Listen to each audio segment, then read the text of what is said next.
So point ಎರಡು ಕೈಯಲ್ಲಿರುತ್ತೆ. Point number 27 ಇದು stomach, ನಿಮ್ಮ ಹೆಬ್ಬೆರಳು ಮತ್ತೆ ತೋರು ಬೆರಳು ಮಧ್ಯದಲ್ಲಿ ಬರುತ್ತೆ.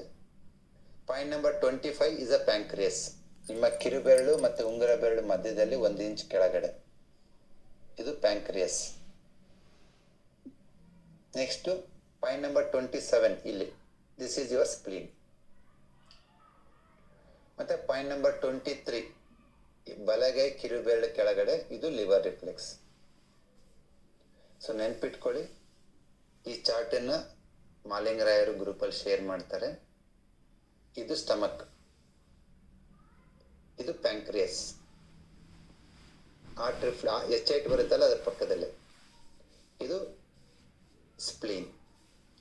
ಈ 3 ಪಾಯಿಂಟು ಮತ್ತೆ ಸುಜೋಕ್ ರಿಫ್ಲೆಕ್ಸ್ ಅಲ್ಲಿ ಈ 3 ಪಾಯಿಂಟ್, ಸ್ಟಮಕ್, ಪ್ಯಾಂಕ್ರಿಯಸ್, ಸ್ಪ್ಲೀನ್. ಈ 3 ಪಾಯಿಂಟ್ ಅನ್ನ ನಾವು ಯಾವಾಗ ಯೂಸ್ ಮಾಡ್ತೀವಿ, ಯಾವ್ದಕ್ಕೋಸ್ಕರ ಯೂಸ್ ಮಾಡ್ತೀವಿ ಫಸ್ಟ್ ತಿಳ್ಕೋಬೇಕು.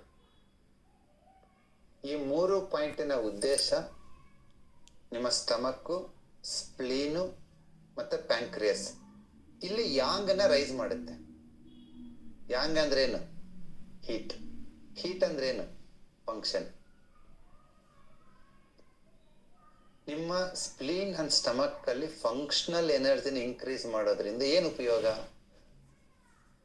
ನೀವು ತಗೊಳ್ಳೋ ಧಾನ್ಯಗಳು, ಅಕ್ಕಿ, ಗೋಧಿ, ರಾಗಿ, ಜೋಳ, ಅವು ಚೆನ್ನಾಗಿ ಜೀರ್ಣ ಆಗ್ತದೆ.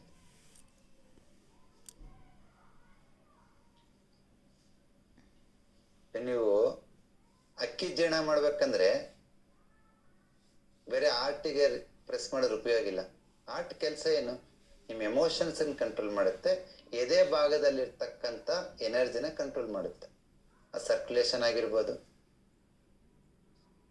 ಇಲ್ಲ ಅಂತಂದ್ರೆ ಬ್ರೀತಿಂಗ್ ಆಗಿರ್ಬೋದು, ಎಮೋಷನ್ಸ್ ಅದನ್ನ ಕಂಟ್ರೋಲ್ ಮಾಡುತ್ತೆ.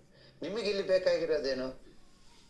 ನೀವು ತಿನ್ನೋ ಅಕ್ಕಿ, ಗೋಧಿ, ರಾಗಿ, ಜೋಳ, ಮಿಲೆಟ್ಸ್ ಇವು ಜೀರ್ಣ ಆಗ್ಬೇಕು. ಯಾವ್ದಕ್ಕೋಸ್ಕರ ಜೀರ್ಣ ಆಗ್ಬೇಕು?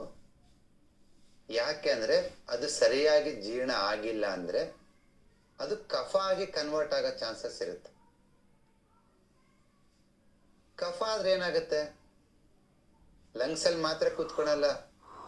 ಬೇಸಿಕ್ ನಾಲೆಡ್ಜ್ ಅದು, ಲಂಗ್ಸ್ ಅಲ್ಲಿ ಕೂತ್ಕೊಂಡ್ಬಿಡ್ತೈತೆ ಅಂತ. ನನಗೇನ್ ಬ್ರೀತಿಂಗ್ ಪ್ರಾಬ್ಲಮ್ ಇಲ್ಲ, ಲಂಗ್ಸ್ ಎಲ್ಲ ಚೆನ್ನಾಗಿದೆ, ಕಫ ಆಗಲ್ಲ ಅನ್ಕೋಬೇಡಿ. ನೀವು ತಿಂದಿರೋ ಕಾರ್ಬೋಹೈಡ್ರೇಟ್ ಸರಿಯಾಗಿ ಜೀರ್ಣ ಆಗದೆ ಕಫ ಆದ್ರೆ ಅದು ಲಂಗ್ಸ್ ಅಲ್ಲಿ ಮಾತ್ರ ಸೇರ್ಕೊಳಲ್ಲ, ಈವನ್ ಜಾಯಿಂಟ್ಸ್ ಅಲ್ಲಿ ಅಕ್ಯುಮುಲೇಷನ್ ಆಗುತ್ತೆ. ಅದನ್ನ ಆಯುರ್ವೇದ ನಾರ್ಮಲ್ ಲ್ಯಾಂಗ್ವೇಜ್ ಅಲ್ಲಿ ಆಮವಾತ, ಸಂಧಿವಾತ ಅಂತಾರೆ. ಇಂಗ್ಲಿಷ್ ಅಲ್ಲಿ ರುಮ್ಯಾಟೈಡ್ ಆರ್ಥರೈಟಿಸ್ ಅಂತಾರೆ. ಚೈನೀಸ್ ಮೆಡಿಸಿನ್ ಅಲ್ಲಿ ಲಿವರ್ ಚಿ ಸ್ಟಾಗ್ನೇಷನ್ ಅಂತಾರೆ. ಡಾಕ್ಟರ್ ಫಿಕ್ಸ್ ಮಾಡ್ಬಿಡ್ತಾರೆ, ಲೈಫ್ ಲಾಂಗ್ ವಾಸಿ ಆಗಲ್ಲ ಇಷ್ಟೇ ಅಂತ. ಬಟ್ ರುಮ್ಯಾಟೈಡ್ ಆರ್ಥರೈಟಿಸ್ ವಾಸಿ ಆಗುತ್ತೆ. ಯಾಕೆ, ಹೆಂಗ್ ವಾಸಿ ಆಗುತ್ತೆ ಅಂದ್ರೆ ಈ ಜಾಯಿಂಟ್ಸ್ ಅಲ್ಲಿರೋ ಕಫ ಆಚೆ ಹೋಗ್ಬೇಕಷ್ಟೇ. ಅದು ಆಚೆ ಹೋಗ್ಬೇಕು ಅಂದ್ರೆ ನಿಮ್ ಲಿವರ್, ಸ್ಟಮಕ್ ಆಕ್ಟಿವೇಟ್ ಆಗ್ಬೇಕು. ರುಮ್ಯಾಟೈಡ್ ಆರ್ಥರೈಟಿಸ್ ಪೇಷಂಟ್ ಕೇಳಿ, ಯಾವಾಗ ನೋವು ಜಾಸ್ತಿ ಆಗುತ್ತಪ್ಪ? ಚಳಿ ಆದ್ರೆ ನೋವಾಗ್ಬಿಡ್ತದೆ, ನೀರಲ್ಲಿ ಕೆಲಸ ಮಾಡಿದ್ರೆ ಜಾಸ್ತಿ ಆಗ್ಬಿಡ್ತದೆ, ಏನಾದ್ರು ತುಂಬಾ ಬೇಜಾರಾಗಿ ಡಿಪ್ರೆಸ್ಡ್ ಆದ್ರೆ ನೋವು ಜಾಸ್ತಿ ಆಗ್ಬಿಡುತ್ತೆ. ನೋಡಿ, ಅವ್ರಿಗೆ ಯಾವಾಗ ನೋವು ಈ ಟ್ರಿಗರ್ ಆಗುತ್ತಂದ್ರೆ ಬಾಡಿ ಕೂಲ್ ಆದಾಗೆ. ಅದು ಮಾನಸಿಕವಾಗಿ ಕೂಲ್ ಆಗ್ಬೋದು, ಇಲ್ಲ ದೈಹಿಕವಾಗಿ ಆಗ್ಬೋದು, ಇಲ್ಲ ಎನ್ವೈರ್ಮೆಂಟಲ್ ಇಂದ ಆಗ್ಬೋದು. ಯಾಕಾಗಿ ರುಮ್ಯಾಟೈಡ್ ಆರ್ಥರೈಟಿಸ್ ಆಯ್ತು ಅಂತಂದ್ರೆ ನೀವು ತಿಂದಿರೋ ಧಾನ್ಯಗಳು ಸರಿಯಾಗಿ ಜೀರ್ಣ ಆಗ್ತಾ ಇಲ್ಲ.